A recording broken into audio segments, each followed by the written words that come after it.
नहीं है। कैसे कह सकते हैं कि रुपये पैसे में शांति नहीं है?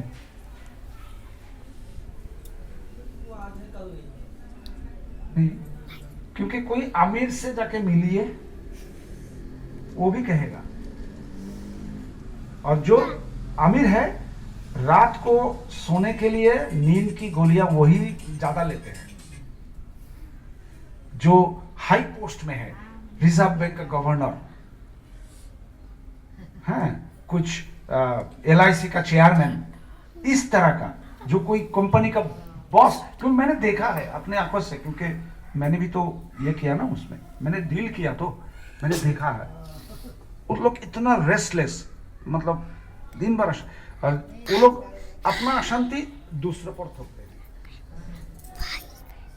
इन लोगों के लिए उनके मतलब चारों ओर जो रहते हैं वो भी अशांत बन जाते हैं, है ना? निजेर अशांतिटा अन्येर उपरे। तो এই যে আমাদের গৌর গোবিন্দ স্বামী মহারাজ, ওনার লেখা একটা বই আছে অশান্তি কেন। তো আলটিমেটলি হচ্ছে অশান্তি ততদিন থাকবে যতদিন আমরা এই শরীরটাকেই সবকিছু ভাববো। जब हम लोग इस भौतिक शरीर को ही सब कुछ मानेंगे और इस शरीर को सुख देने के लिए, आनंद देने के लिए, कंफर्ट देने के लिए हम लोग जीत और मेहनत करेंगे जब तक। हाँ, तो इसी को कहते हैं माया,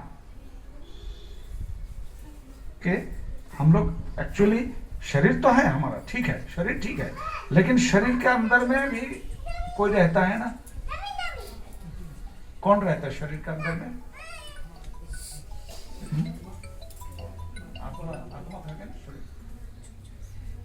যে আত্মাটা শরীর থেকে চলে যায়, ওই শরীরটার কোনো ভ্যালু থাকে না।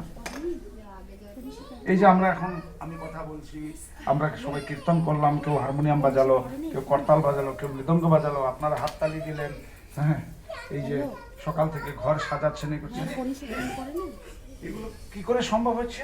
আমাদের শরীরের ভেতরে কেউ একজন আছে যিনি করাচ্ছেন। যেই মুহূর্তে চলে যাবেন শরীর ছেড়ে, বাস এই শরীরটা পড়ে থাকবে এখানে।